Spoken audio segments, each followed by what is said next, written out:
تقویٰ کی اہمیت تزکیہ و تربیت بندہ مومن کی ہے پہچان، دیتا ہے پیغام یہ رمضان۔ بسم اللہ الرحمن الرحیم۔ السلام علیکم ورحمۃ اللہ وبرکاتہ۔ ناظرین کرام، پیغام ٹی وی کی سحر ٹرانسمیشن میں تزکیہ و تربیت کے ساتھ آپ کا میزبان محمد ابرار ظہیر حاضر ہے۔ ناظرین کرام، اللہ سبحانہ و تعالیٰ نے جتنی عبادات کا حکم ارشاد فرمایا ہے وہ کسی بھی قسم کی ہیں، بالخصوص جو اسلام کے بنیادی ارکان ہیں، ان سب کا مقصد ایک دوسری عبادت کو، ایک دوسری کیفیت کو ہمیں بتایا گیا ہے، اور اس کا نام ہے تقوی۔ تقوی نہ صرف عبادات کا مقصد ہے بلکہ تمام ریاضات جو انسان کرتا ہے ان کا خلاصہ بھی یہی ہے۔ ہم اپنی زندگیوں میں اگر نظر دوڑائیں تو ہمیں جس زندگی میں تقوی جیسی نعمت آ جائے، جس کو میسر آ جائے، یقین جانیے وہ اس کو عبادت کی لذت، تلاوت کی چاشنی اور نوافل کا مزہ آتا ہے۔ پھر یہی نہیں کہ جب وہ اللہ کے سامنے کھڑا ہوتا ہے نا، اگر تقوی سے معمور دل ہو جائے تو ایک تو اللہ کے سامنے کھڑا ہونے کا مزہ آتا ہے، دوسرا اس کو ہر طرح کی برائی سے نفرت ہو جاتی ہے۔ اور آج کل ہم روزے کے ایام میں گزر رہے ہیں، ماہ سیام ہے، دن روزے سے گزرتا ہے، رات قیام سے گزرتی ہے۔ روزے کا بنیادی مقصد بھی حصول تقوی ہے، یعنی اللہ تعالی ہم سے جو چیز چاہتے ہیں اس روزے کے ذریعے وہ ہمارے دلوں کی پاکیزگی، ہمارے دلوں کا تقوی، یہ روزے کا مقصد ہے۔ ناظرین کرام، پیغام ٹی وی کی سحر ٹرانسمیشن میں اسی تقوی کی اہمیت اور فضیلت پر گفتگو کرنے کے لیے آج ہمارے ساتھ اسٹوڈیوز میں موجود ہیں، حسب سابق ہمارے مستقل مہمان ہیں جناب پروفیسر ڈاکٹر محمد زید لکھوی صاحب۔ ڈاکٹر صاحب آپ کا شکریہ۔ آپ جانتے ہیں کہ یہ یونیورسٹی آف اوکاڑا میں بحیثیت اسسٹنٹ پروفیسر عرصہ دراز سے تدریسی خدمات سر انجام دے رہے ہیں اور بہت بڑے علمی اور عملی خاندان کی گلے سرسبد ہیں۔ بڑی خوبصورت باتیں آپ ان کی سنتے رہے ہیں پہلے بھی، روزانہ اس ٹائم پہ، اور بہت معلومات ہمیں مہیا فرماتے ہیں قرآن و حدیث کی روشنی میں۔ اور ان کے ساتھ آج ہمارے دوسرے مہمان ہیں فضیلت الشیخ مولانا محمد اجمل بھٹی صاحب۔ بھٹی صاحب آپ کو بہت شکریہ، آپ کے آنے سے بزم کو رونق ملی ہے ماشاءاللہ۔ امید ہے کہ آپ انشاءاللہ بہت خوبصورت باتوں سے ہمارے دلوں کو موئیں گے۔ جناب ناظرین کرام، جناب محمد اجمل بھٹی صاحب مدینہ یونیورسٹی کے فاضل ہیں اور ہمارے اسی پیغام ٹی وی کے ریسرچ کا جو شعبہ ہے اس کے ہیڈ بھی ہیں ماشاءاللہ۔ بڑی میٹھی میٹھی گفتگو کرتے ہیں، منجھی ہوئی گفتگو کرتے ہیں اور بڑا مزہ آتا ہے ان کی گفتگو سننے کا، آپ یقیناً متاثر ہوں گے۔ بھٹی صاحب، پہلے گفتگو شروع کرنے سے پہلے ایک مسئلہ ہے وہ میں آپ سے پوچھنا چاہتا ہوں۔ لوگ ہم سے سوال کرتے ہیں اور بڑا یہ سوال ہوتا ہے اور ہم بھی ضرورت سمجھتے ہیں اس کی۔ یہ پیغام ٹی وی، آپ اس کو جو ریسرچ ڈپارٹمنٹ ہے اس کا، اس کو ہیڈ کر رہے ہیں، آپ مشکلات سے آگاہ ہوں گے اس میں جو بھی ہیں۔ ہم دیکھتے ہیں کہ اس طرح کے جو دینی چینل ہیں نا، یہ تبلیغ دین کا ایک بہت بڑا ذریعہ ہے۔ تو کیا آپ لوگوں کو یہ ریکویسٹ کریں گے یا ریکمینڈ کریں گے کہ وہ اپنی زکوٰۃ، صدقات اور خیرات جیسی جو مالی عبادت ہے اس کو اس کے ساتھ منسلک کر دیں؟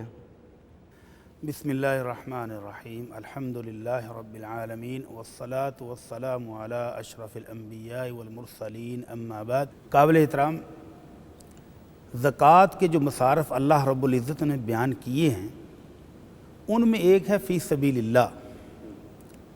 فی سبیل اللہ کا جو پہلا مفہوم تھا وہ تو تھا جہاد فی سبیل اللہ، مجاہدین کی ضروریات، ان کے لیے اسلحہ، ان کے لیے سواریاں، ان کے لیے زاد راہ، یہ سارا کچھ اس میں شامل تھا، جو دین کے تحفظ کے لیے لڑنے جاتے تھے۔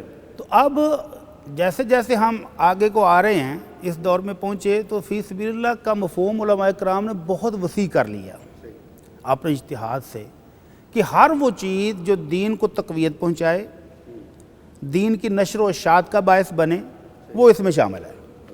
اسی لیے مدارس، دینی ادارے جتنے بھی ہیں فی سبیل اللہ وہ فی سبیل اللہ کی مد میں آ کر ان کے لیے زکوٰۃ لینا روا رکھا گیا۔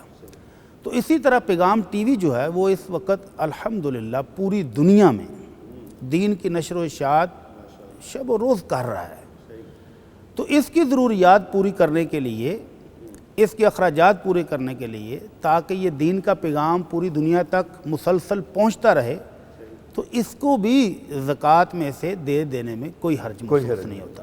چلیں ماشاءاللہ. تو ہم اپنے ناظرین سے بلکہ ریکویسٹ کریں گے کہ وہ جہاں جہاں پہلے دے رہے ہیں ضرور دیں. لوگوں نے مطلب بنائے ہوئے ہیں کہ یہ یتیم خانے کو دینا ہے، یہ فلاں کو دینا ہے، فلاں کو دینا ہے. تو ہم یہ نہیں کہتے کہ وہ اس دفعہ سارا ہی پیغام ٹی وی کو ڈونیشن دے دیں، تو اس میں سے کچھ حصہ وہ اس پیغام ٹی وی کے لیے وقف کریں تاکہ وہ دین کے اس کام میں شامل ہو جائیں. اور اللہ کے رسول صلی اللہ علیہ وسلم فرماتے ہیں من دل علی خیر فہو کفاعلہ، جو نیکی کا بتا بھی دے اس کو بھی نیکی کرنے والے کے برابر ثواب ملتا ہے. تو جو ناظرین فنڈ دے سکتے ہیں وہ دے دیں، اور جو کسی کو ترغیب دلا سکتے ہیں وہ ترغیب دلا دیں. بڑی خوبصورت بات کی ہے. ناظرین اکرام، یہ ضمنی سا ایک سوال تھا اور آپ لوگوں کی طرف سے یہ سوال ہم سے ہوتا تھا. ہم یہ بارہا آپ سے درخواست کر چکے ہیں کہ یہ پیغام ٹی وی کو یہ مبارک لمحات ہیں، آپ ارادہ کریں کہ ہم نے پیغام ٹی وی کو کچھ نہ کچھ امداد، مالی معاونت اس کی کرنی ہے.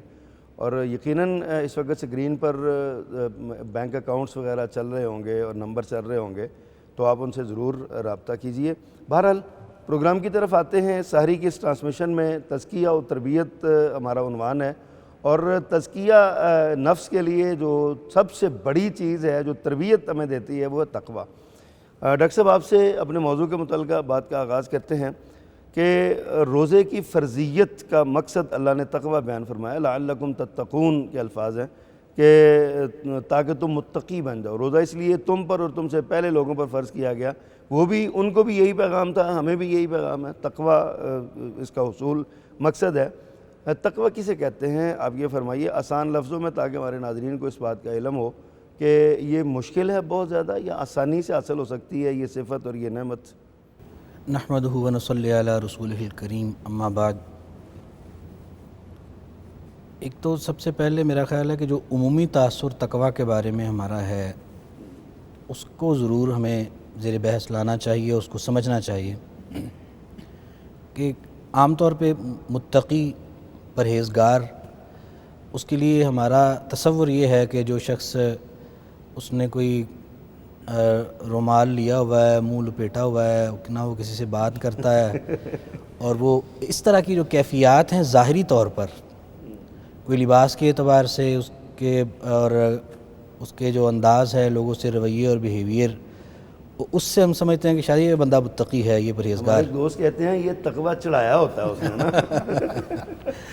تو ایک تو یہ سمجھ لینا چاہیے کہ تقوی جو ہے وہ نہ تو ظاہری کیفیت کا نام ہے، اور نہ ہی وہ تقوی جو ہے وہ کچھ ایسے حرکات و سکنات ہیں کہ جن سے وہ تقوی کی پہچان ہوتی. صحیح. تقوی دراصل دل کی کیفیت کا نام ہے. بنیادی طور پہ لغوی اعتبار سے وقایا سے یہ ماخوذ ہے، اور وقایا کا مطلب بچنا، بچاؤ. اور متقی وہ شخص جو بچنا چاہتا ہے. اور بچنے کے اعتبار سے اگر دیکھا جائے تو اس میں سب سے پہلے تو وہ ہر طرح کی ایسی برائی سے بچنا چاہتا ہے کہ جو بھی اس کے لیے اللہ کی ناراضگی کا سبب بنے، اور نتیجتاً وہ قبر اور جہنم کے عذاب سے بچنا چاہتا ہے. وہ اللہ کا ڈر اپنے دل میں رکھتے ہوئے وہ سیدھے راستے پر چلنا چاہتا ہے، اور ہر طرح کی برائی سے وہ بچنا چاہتا ہے. یہ جو دل کی کیفیت ہے اس کا نام تقوی ہے. اللہ اکبر. اور اگر علمی اعتبار سے ہم جاننا چاہیں تو صحابہ کرام رضوان اللہ علیہم اجمعین کے کچھ ارشادات جو ہیں وہ ہماری رہنمائی کرتے ہیں. صحیح. حضرت علی رضی اللہ تعالیٰ عنہ سے جب پوچھا گیا کہ تقوی کیا ہے، تو انہوں نے ایک اس کی تعریف فرمائی کہ الخوف من الجلیل والعمل بالتنزیل والقناعۃ بالقلیل والاستعداد لیوم الرحیل.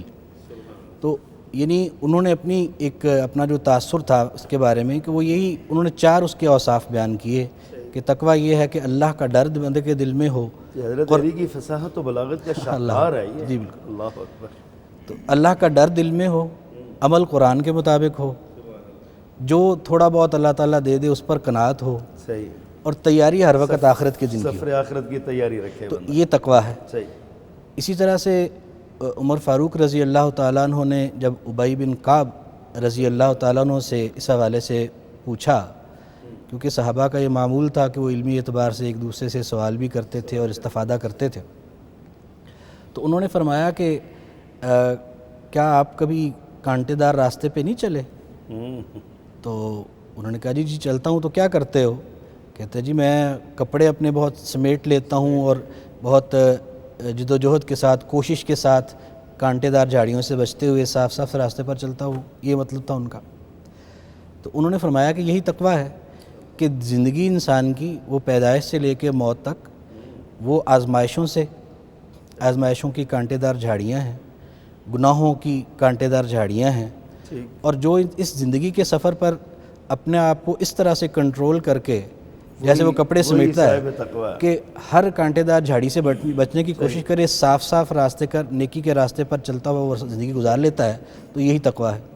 اور تیسرا جو میں اسی حوالے سے جو تفہیم کے لیے وہ جو شعر عرض کرنا چاہتا ہوں ابن المعتز کا، کہ انہوں نے بھی انہی الفاظ کو سمویا اپنے شعر کے اندر کہ خلص ذنوبا صغیرہا و کبیرہا ذاک التقیٰ، یعنی تقویٰ یہ ہے کہ تو ہر چھوٹے اور بڑے گناہ کو چھوڑ دے۔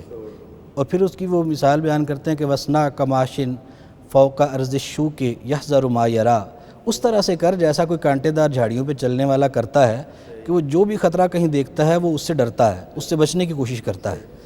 اور ساتھ ہی انہوں نے کہا کہ لا تحقرن صغیرۃً ان الجبال من الحصا، کہ چھوٹے گناہوں سے کہیں اس کو حقیر سمجھ کے اختیار نہ کر لینا، کیونکہ پہاڑ کنکریوں سے ہی بنتے ہیں۔ تو بہرحال یہ وہ تعریف ہے تقویٰ کی جو علمی اعتبار سے ہمیں صحابہ سے ملتی ہے۔ جامع اور بڑی وسیع آپ نے تعریف فرمائی ہے۔ بھٹی صاحب، اسی تعریف کے تناظر میں آپ کیا سمجھتے ہیں اللہ تعالیٰ نے جو روزے کا مقصد بیان کیا تقویٰ، تو یہ روزے کے ذریعے حصول تقویٰ کیسے ممکن ہے، یا روزے اور تقوی کا آپس میں کیا تعلق ہے؟ محترم ڈاکٹر صاحب نے ماشاءاللہ بہت خوبصورتی کے ساتھ تقویٰ سمجھا دیا ہے، لیکن آپ نے شروع میں کہا تھا جی ذرا آسان لفظوں میں بتائیں کہ تقویٰ ہے اور کیا؟ زیادہ آسان لفظوں میں، صحیح۔ تو میں تھوڑا سا اور آسان کرنے کی کوشش کرتا ہوں کہ تقویٰ یہ ہے کہ عرش والا اپنے بندے کو دیکھ رہا ہے کہ اس کو میں نے پیدا کیا تھا اپنی عبادت کے لیے، اور یہ کر کیا رہا ہے؟ تو یہ کر کیا رہا ہے؟ جس چیز کے کرنے کا اس مالک نے حکم دیا اس محفل میں یہ غیر حاضر نہ ہو، اور جن چیزوں سے اس نے روک دیا ہے ان محفلوں میں یہ بیٹھا ہوا نظر نہ آئے، تو یہ تقویٰ ہے۔ سبحان اللہ، کیا بات، کیا بات ہے، یہ مختصر تھا، سادہ سا تقویٰ ہے۔ صحیح ہو گیا۔ اس کو پیدا کرنے کے لیے رمضان آیا کہ لعلکم تتقون، تم پرہیزگار بن جاؤ۔ تو اب پرہیزگار بننے کے لیے 30 دن کی ٹریننگ کورس کر رہا ہے، تو اب اس مختصر سی تعریف کو وہ خود ہی دیکھ لے، اپنا خود ہی محاسبہ کر لے کہ جن جن چیزوں کا میرے مالک نے حکم دیا کیا میں وہ کر رہا ہوں، اور جن سے اس نے روکا کیا میں وہ رک گیا ہوں، تو پھر اس کا مطلب تقویٰ پیدا ہو رہا ہے۔ ٹھیک، بالکل ٹھیک۔ اور اگر اس کی روٹین میں کچھ بھی فرق نہیں آیا، دکان پہ بیٹھا ہے تو گیڑے کرا رہا ہے، اللہ کی قسم یہ تو آپ کے لیے ہے، بھائی تو رشتہ دار ہے، صحیح، کوئی دوست ہے پرانا، مفت میں دینا چاہ رہے ہو، تو دکان کھول کے خرچہ کر کے چیز بیچنے، منافع کمانے کے لیے بیٹھا ہے، منافع کمانے کے لیے تو یہ بیٹھا۔ قسمیں کیوں کھا رہا ہے؟ اللہ کی قسم صبح سے میں نے اتنے میں بیچا ہے تو اب آپ کو اتنے میں دوں گا۔ تو یہ جب جھوٹ بول رہا ہے تو برکت بھی گئی، گناہ گار بھی ہوا، اور تقوی سے بھی محروم ہوا۔ تو اللہ کے رسول صلی اللہ علیہ وسلم نے یہی تنبیہ کی تھی کہ من لم یدع قول الزور والعمل به فلیس للہ حاجۃ فی ان یدع طعامہ وشرابہ، سبحان اللہ۔ کہ روزہ صرف بھوک پیاس کاٹنے کا نام نہیں ہے، یہ غلط کام چھوڑنے پڑیں گے، یہ جھوٹ، یہ چغلی، یہ غیبت، وہ جو اب لاک ڈاؤن میں گھر میں فارغ بیٹھے ہیں تو پکڑا فون اور وہ رشتہ داروں کو چیتھڑے اڑائے، اس کی عزت اس کو، اس کی عزت اس کو، تار تار کر کے رکھ رہا ہے فون پہ۔ صحیح، میں گھر میں فارغ ہی ہوں، تو پھر روزے کا مقصد کیا رہے گا؟ میں فارغ ہوں، یہی کام کر لوں، رشتہ داروں میں لڑائیاں کروا لوں۔ رشتہ داروں کو آپس میں لڑا رہا ہے۔ اچھا بھٹی صاحب، آپ بڑی خوبصورت بات کر رہے ہیں، یہاں وقت ہے بریک کا، ہم دوبارہ آپ کے پاس آئیں گے انشاءاللہ، اس پر مزید کچھ وضاحت چاہیں گے۔ ناظرین کرام، سحری کے ان مبارک اوقات میں جو اصل مقصد ہے سحری کا اور سارے دن کے روزے کا، اس پر بات ہو رہی ہے، مزید بات کریں گے، ہمارے ساتھ رہیے گا۔ وقت ہے بریک کا، چند لمحات کے بعد دوبارہ حاضر ہوتے ہیں۔ تقوی کی اہمیت تزکیہ و تربیت بندہ مومن کی ہے پہچان دیتا ہے پیغام یہ رمضان تقوی کی اہمیت تزکیہ و تربیت بندہ مومن کی ہے پہچان دیتا ہے پیغام یہ رمضان خوش آمدید ناظرین کرام، وقفے سے پہلے ہم پیغام ٹی وی کی سحر ٹرانسمیشن میں بات کر رہے تھے کہ روزے کا مقصد تقوی ہے، اور روزے کے ذریعے حصول تقوی بہت آسان ہو جاتا ہے، چونکہ روزہ ہمیں یہ سکھاتا ہے کہ تمہیں اللہ دیکھ رہا ہے۔ ہم جب نہا رہے ہوتے ہیں، ہم جب وضو کر رہے ہوتے ہیں، پانی ہمارے منہ کے اندر ہوتا ہے لیکن حلق سے نیچے نہیں اترتا، تصور ہی ہوتا ہے کہ یہ اللہ دیکھ رہا ہے، اسی کا نام تقوی ہے۔ ڈاکٹر صاحب، آپ نے بہت خوبصورت بڑی جامع تعریف آپ نے بیان فرمائی تقوی کی، اور تقوی ہے کیا؟ میں چاہتا ہوں آپ ہی ہمیں یہ بتائیں کہ قرآن و سنت میں تقوی کے متعلق کیا ہدایات دی گئی ہیں، اور اللہ تعالیٰ قرآن پاک میں ہمیں یہ بات بار بار سمجھاتے ہیں کہ جیسے میں نے پہلے بھی عرض کیا کہ ہمارے ہاں جو تصورات ہیں، ظاہری کیفیات اور اعمال جو ہیں ان کو تقوی سمجھا جاتا ہے۔ صحیح۔ تو اللہ تعالیٰ سورۃ البقرہ میں ارشاد فرماتے ہیں، اعوذ باللہ من الشیطان الرجیم، وَلَيْسَ الْبِرَّ بِأَن تَأْتُوا الْبُيُوتَ مِن ظُهُورِهَا وَلَكِنَّ الْبِرَّ مَنِ اتَّقَى، یعنی وہ اگر تم جیسے وہ کوئی نکلے عمرے کے لیے یا حج کے لیے تو واپس کوئی کام، کفار کا یہ عقیدہ تھا کہ ہمیں بیت اللہ میں ہمیں سیدھے منہ نہیں جانا چاہیے بلکہ الٹے جانا چاہیے، کوئی اس طرح کر کے کوئی اس میں یہ بھی ہے کہ جیسے مطلب نکلے گھر سے نیت کر کے نکل پڑے، ابھی کوئی کام پڑ گیا دوبارہ گھر میں آنا ہے تو وہ پھر دروازے سے نہیں آنا، اس لیے کہ ہم تو وہ نکل پڑے ہیں، وہ ہمارا وہ ارادہ ٹوٹ جائے گا، تو لہذا پیچھے سے جا گھر میں داخل ہوا جائے۔ تو اللہ تعالیٰ یہ فرماتے ہیں کہ ظاہری اعمال ہیں، یہ تقوی نہیں ہے۔ نیکی اصل میں وہ ہے کہ جو شخص ڈرتا ہے، اس کے دل میں اللہ کا خوف ہے۔ جیسے حج کے لیے جاتے ہوئے زیادہ راہ لینے کے لیے اللہ تعالیٰ نے حکم دیا کہ زیادہ راہ لو، لیکن ساتھ ہی تاکید فرمائی کہ وَتَزَوَّدُوا، زیادہ راہ لو، فَإِنَّ خَيْرَ الزَّادِ التَّقْوَى، بالکل جو بہترین زیادہ راہ ہے وہ کوئی پیسہ، کپڑے لے کے جانا اور باقی ساز و سامان لے کے جانا، وہ اصل زیادہ راہ نہیں ہے۔ تو اصل زیادہ راہ جو حج کی قبولیت کے لیے شرط ہے، جس کی ضرورت ہے، وہ تقوی ہے، تو اس کو ضرور ساتھ لے لو۔ اسی طرح سے جو اللہ تعالیٰ نے بنی آدم کو کہا، اعوذ باللہ من الشیطان الرجیم، یا بنی آدم قد انزلنا علیکم لباسا یواری سوآتکم وریشا، ساتھ وہاں بھی فرمایا کہ وَلِبَاسُ التَّقْوَى ذَلِكَ خیر، اللہ کہ ہم نے تمہارے لیے لباس اتارا تو اسی لیے کہ تمہاری وہ شرمگاہوں کو ڈھانپے اور تمہارے لیے زینت کا باعث بنے، لیکن جو اصل لباس ہے وہ تقوی کا ہے۔ کہ یہ جو ظاہری لباس ہیں، کپڑے، یہ بھی اپنی جگہ پہ اس کی ضرورت تو ہے، لیکن جو ظاہری لباس میں حسن کا اضافہ تقوی کرے گا، تو زیادہ ضروری جو تمہارا لباس ہے، جو جس کو یقینی بنانا چاہیے، وہ تقوی کا ہے۔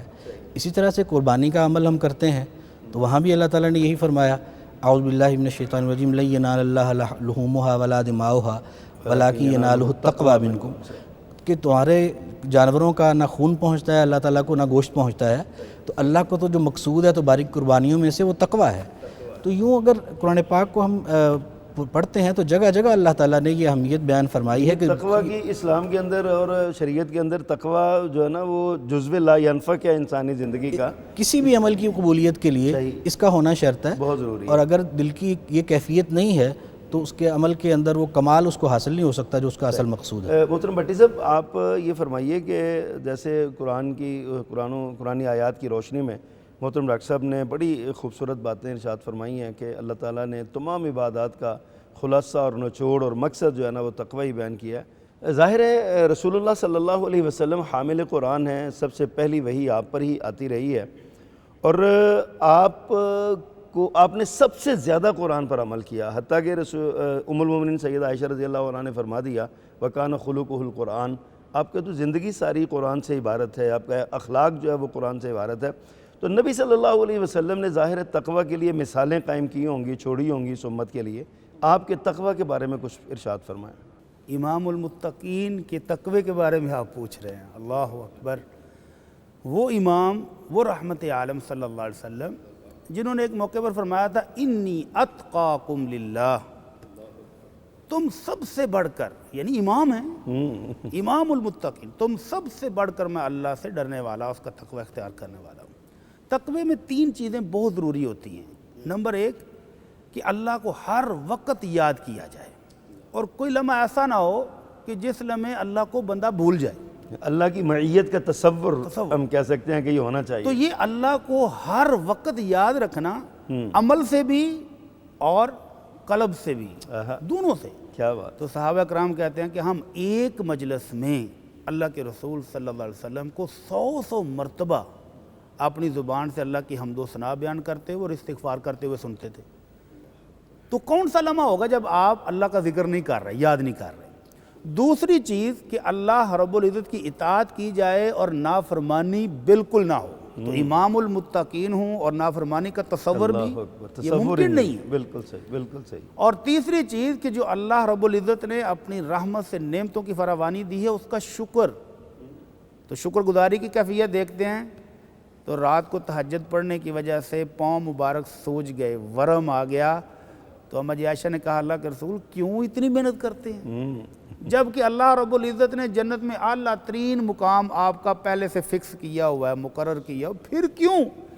تو وجہ بتائی افلا اکون عبدا شکورا، جب اللہ نے اتنے انعامات دیے ہیں تو پھر شکر نہ کرو۔ شکر نہ کرو۔ تو یہ امام المتقین ہے۔ دوسری طرف دیکھیں جس کو عموماً ہم تقوی سمجھتے ہیں کہ تقوی یہ ہے کہ سادہ لباس ہو، پھٹے پرانے کپڑے ہوں، دنیا کو چھوڑا ہوا ہو، یہ نہیں ہے۔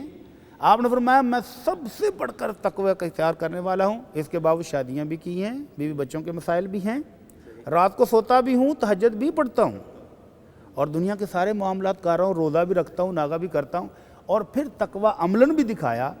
کھجور دیکھی ہے، منہ میں ڈالی نہیں، فرمایا ڈر ہے کہ کہیں یہ صدقے کی نہ ہو، ایک کھجور بھی، فرمایا اگر یہ ڈر نہ ہوتا تو یہ مضرور کھا لیتا۔ احتیاط اس قدر ہے، اس قدر کہ کھجور سے بھی بچ رہے ہیں۔ نہیں منہ میں ڈالی۔ اللہ دل تو کرتا ہے نا، پھل نظر آیا، اللہ کی نعمت ہے، ہو سکتا ہے بھوک بھی لگی ہو لیکن نہیں ڈالی۔ اور دوسری طرف احتیاط اور تقوی کی یہ حالت ہے، یہ ایمان کی وہ بلندی ہے کہ حضرت ابو ذر کو کہا ابو ذر احد پہاڑ دیکھ رہے ہو؟ جی اللہ کے رسول دیکھ رہا ہوں، 5 کلومیٹر طویل اور 1 کلومیٹر اونچا، اتنا طویل و عریض پہاڑ۔ صحیح۔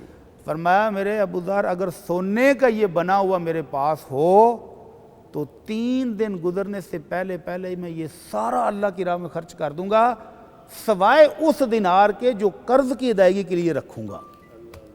امت کو تقوی کی عملی تعریف بتا دی کہ تقوی یہ نہیں ہے کہ لوگوں کا مال لو اور کھا جاؤ، ہڑپ کر جاؤ۔ امام المتقین کہہ رہے ہیں کہ اتنا سونے کا پہاڑ بھی ہو تو سارا دے دوں گا اللہ کی راہ میں، لیکن قرض کی فکر پھر بھی موجود ہے کہ 1 دینار جو گھر میں رکھا ہے وہ قرض کے لیے رکھا ہو۔ قرض کے، اللہ اللہ اللہ۔ بہت خوبصورت آپ نے پیارے پیغمبر صلی اللہ علیہ وسلم کی زندگی کا نقشہ کھینچا ہے ہمارے سامنے۔ ڈاکٹر صاحب، لازمی امر ہے کہ ہمارے لیے اللہ کے رسول صلی اللہ علیہ وسلم کے بعد اگر کوئی رول ماڈل ہیں تو وہ صحابہ کرام رضوان اللہ علیہم اجمعین، آپ کے ساتھی، آپ کے شاگرد، آپ کے ساتھ رہنے والے، دن رات آپ کو دیکھنے والے۔ تو نبی صلی اللہ علیہ وسلم کی اس صفت تقوی کا عکس صحابہ کرام پر کیسا تھا؟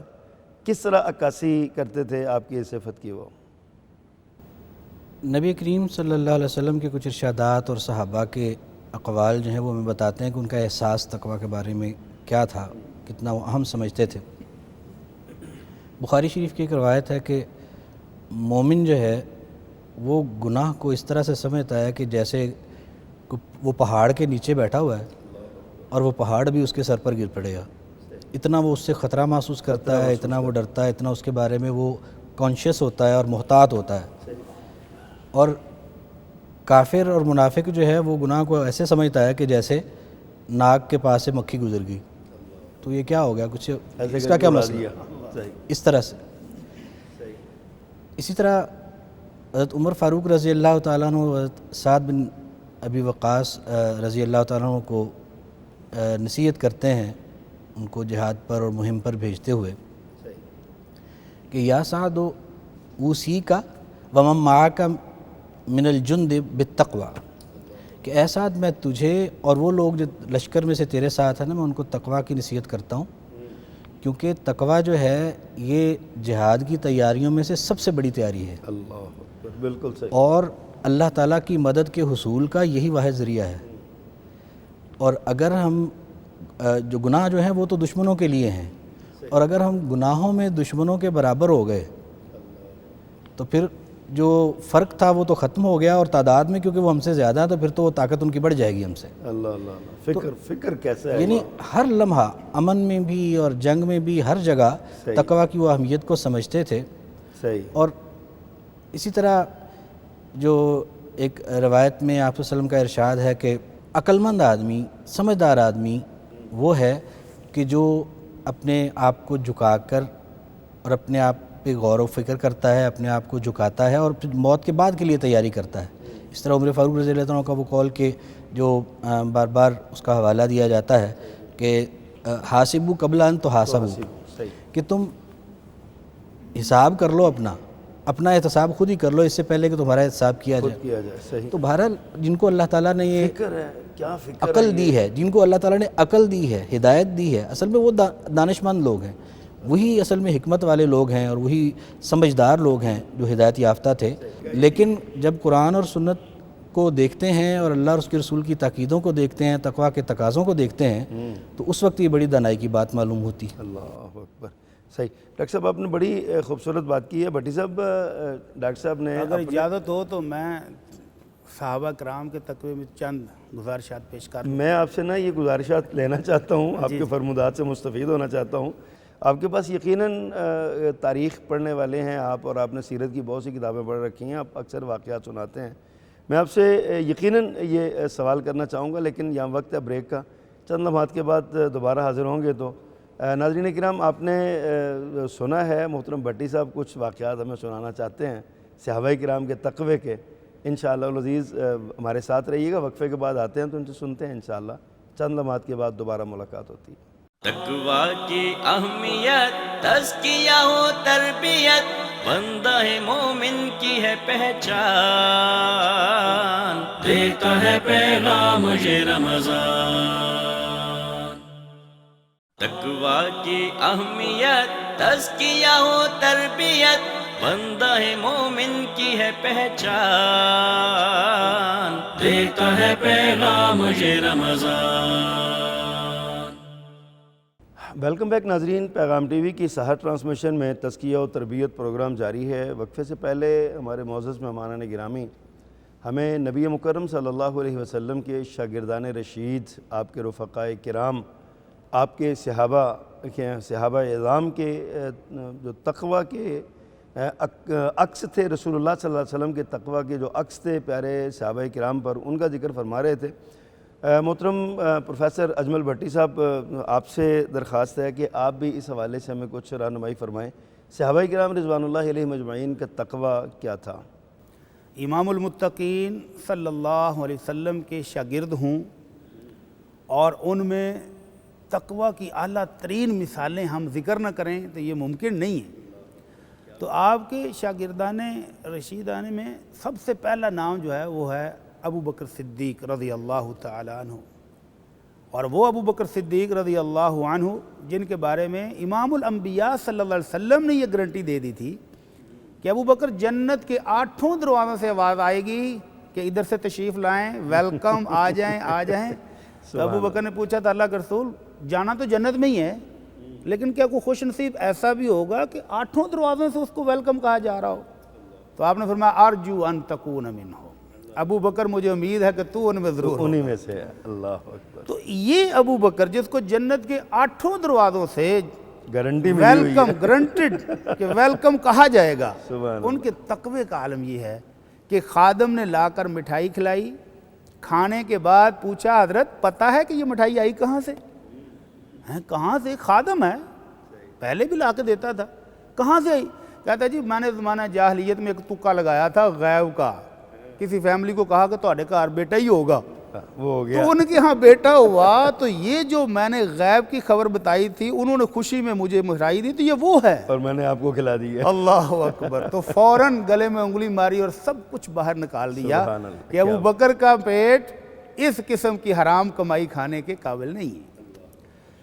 عمر فاروق رضی اللہ تعالیٰ عنہ 22 لاکھ مربع میل کا حکمران بنتے ہی خاندان والوں کو اکٹھا کیا اور کہا لوگوں سن لو، ساری دنیا کی نظریں تم پر ہیں کہ عمر فاروق کی فیملی کیا کرتی ہے، اور لوگ تم پر جپٹیں گے، تو جس کو میں نے دیکھ لیا کہ اس نے اپنے حق سے ایک ذرہ بھی زیادہ لیا ہے تو دوسرے لوگوں سے ڈبل سزا دوں گا۔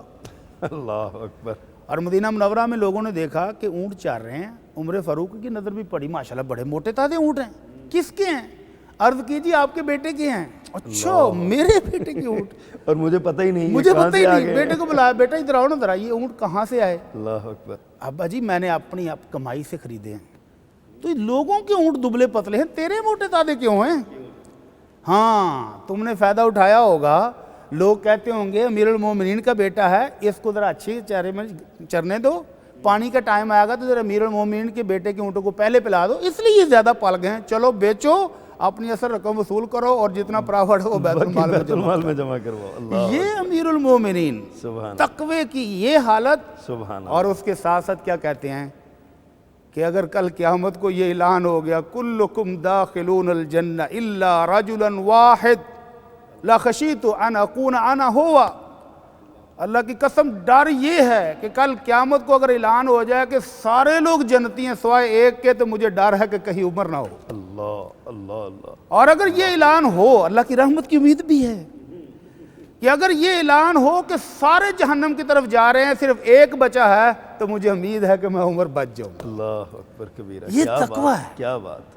اور ابو ہریرہ رضی اللہ تعالیٰ عنہ رسول اللہ صلی اللہ علیہ وسلم کے شاگرد خاص، جنہوں نے علم کے پہاڑ ہم تک پہنچائے ہیں۔ تقویٰ یہی نہیں ہے کہ صرف لوگوں کو کہا کہ یہ کرو یہ کرو، خود کی حالت ہے کہ اپنی بیوی اور خادم کے ساتھ رات کے 3 حصے تقسیم کیے ہوئے ہیں۔ ایک رات خود تہجد پڑھتے ہیں، ایک حصہ تو زوجہ کو اٹھایا یا خادم کو اٹھایا، دوسرا حصہ وہ قرآن پڑھ رہا ہے، تلاوت کر رہا ہے، اور پھر اس نے تیسرے کو اٹھایا۔ پوری رات ابو ہریرہ کے گھر میں قرآن کی آواز آ رہی ہے اور تہجد ادا کی جا رہی ہے۔ تو یہ ہے تقویٰ کہ جو اللہ نے حکم دے دیا اس پر آخری حد تک جا کر عمل کیا، اور جس سے روک دیا ہے اس سے آخری حد تک رکنے کی کوشش کی۔ اچھا ڈاکٹر صاحب آپ یہ فرمائیے، یہ بڑے خوبصورت واقعات ہمارے سامنے آ رہے ہیں تقویٰ کے، دلوں میں جذبہ پیدا ہو رہا ہے کہ اللہ ہمیں بھی تقویٰ کا یہ لباس نصیب فرما دے۔ لیکن ایک آدمی سوچتا ہے کہ جی میں متقی بن جاؤں، متقی بننے کا تو مطلب ہے خواہشات کو چھوڑ دینا۔ سمپل سی بات ہے کہ جو ہمارے گھر میں خواہشات ہیں، بچوں کی خواہشات ہیں، وہ ان کو چھوڑ دینا اور اللہ کی رضا کے تابع ہو جانا، اللہ کے حکم کے ساتھ بندھا جانا، اس کا نام تقویٰ ہے۔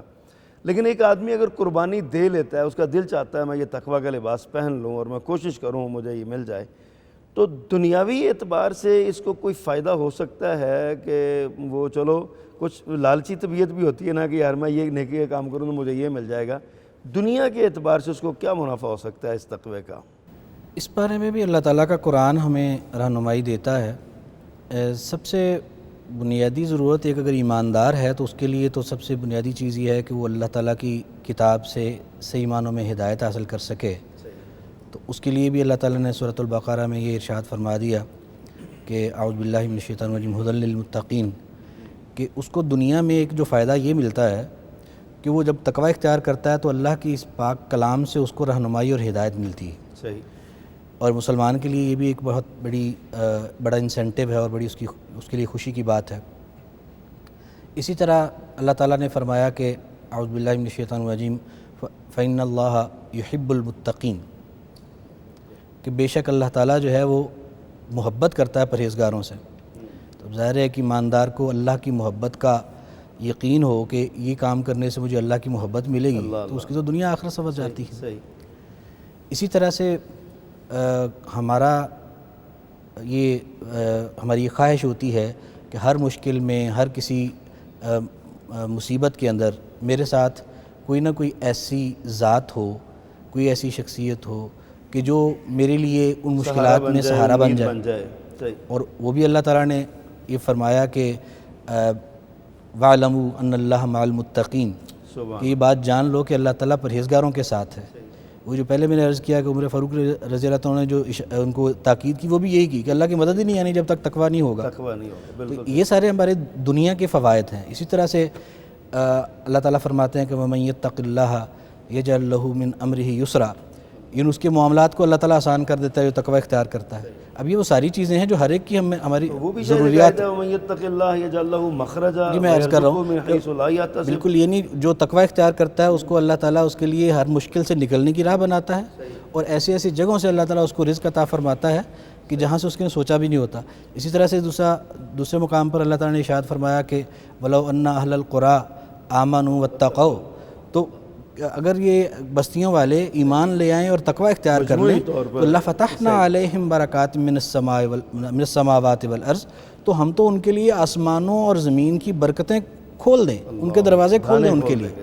تو یہ ساری اللہ تعالیٰ کی مدد۔ اچھا بھٹی صاحب آپ یہ فرمائیے، یہ تو ایک متقی کے لیے دنیا کے انعامات ہیں، آخرت کے تو بے شمار ہوں گے، پھر دنیا تو دنیا ہے اور آخرت۔ میں نے وہ آپ کی ایک بات نا میرے ذہن میں بیٹھ گئی ہے کہ انسان تھوڑا سا لالچی ہے، ہاں جی، تو اس کو تقوی کا فائدہ کیا ہوگا؟ تو میں تھوڑا سا پہلے وہ فائدہ دنیا کا بتا دوں، پھر آخرت کا بھی بتا دوں۔ بسم اللہ جی، بسم اللہ۔ دنیا کا فائدہ اس کو کیا ہوگا؟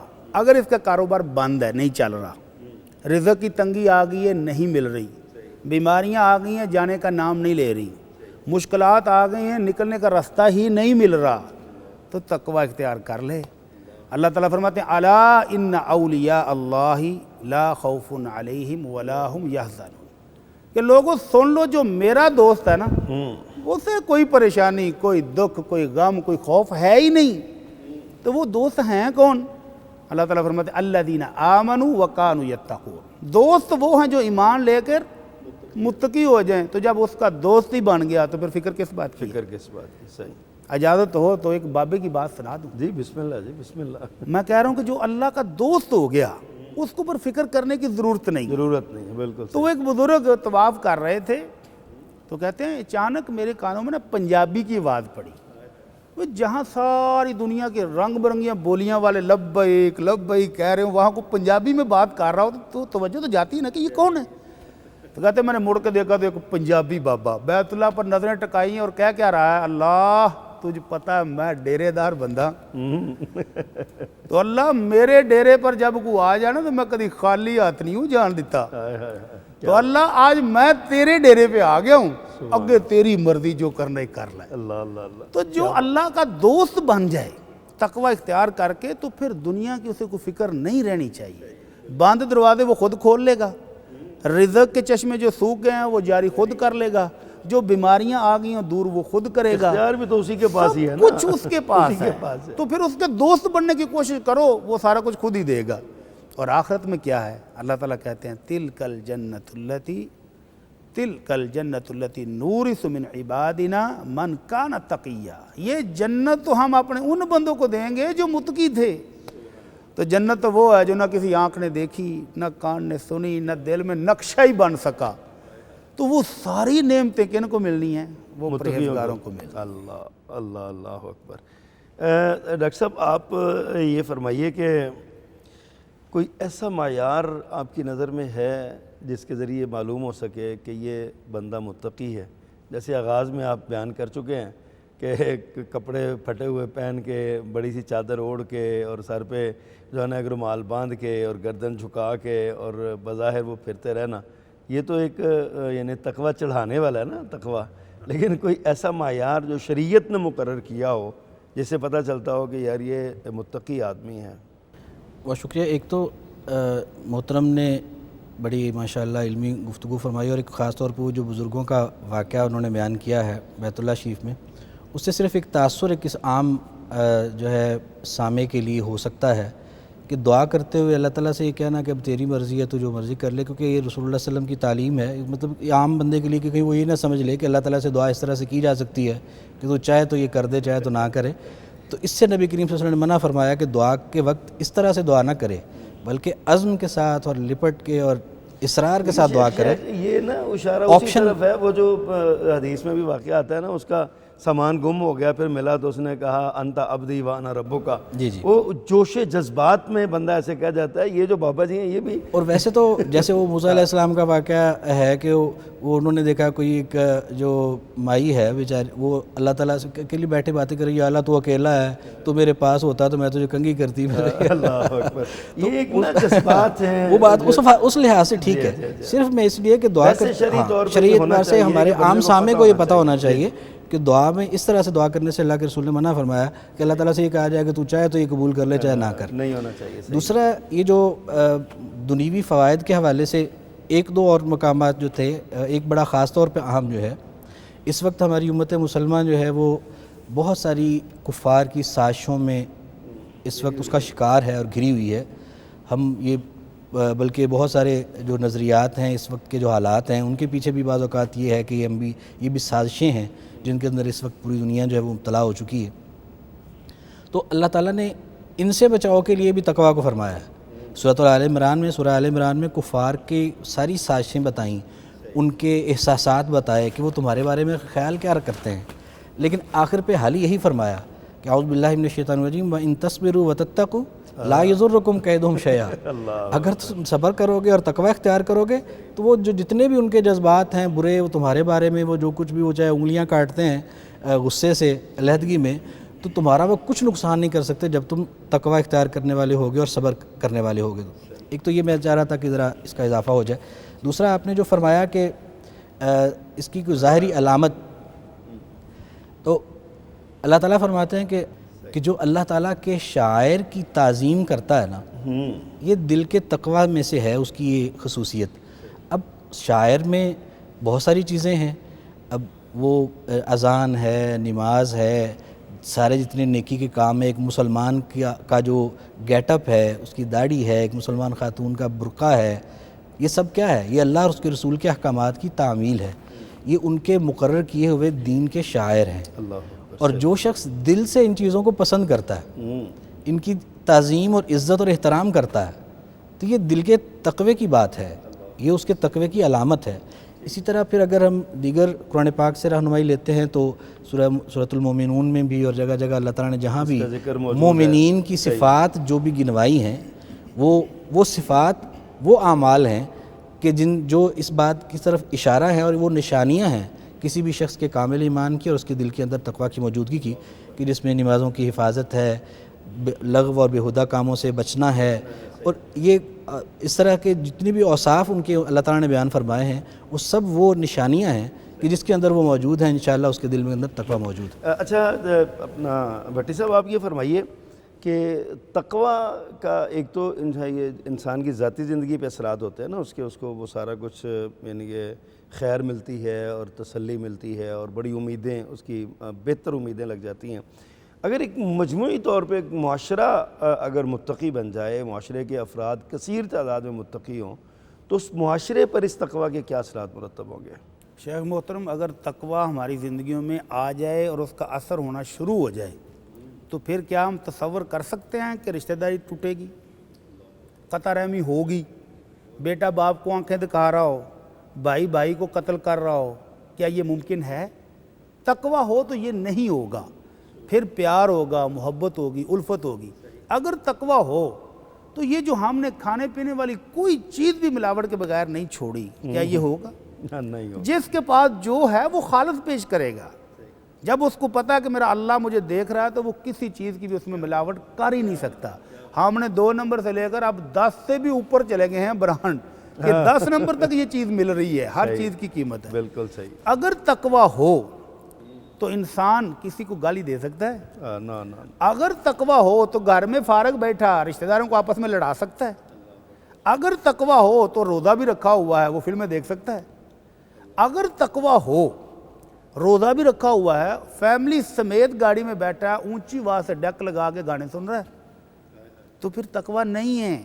اگر تقویٰ ہو تو یہ ساری برائیاں معاشرے سے ختم ہو جائیں گی. بہت شکریہ معزز مہمانان گرامی، آپ نے بڑی خوبصورت باتیں ارشاد فرمائیں.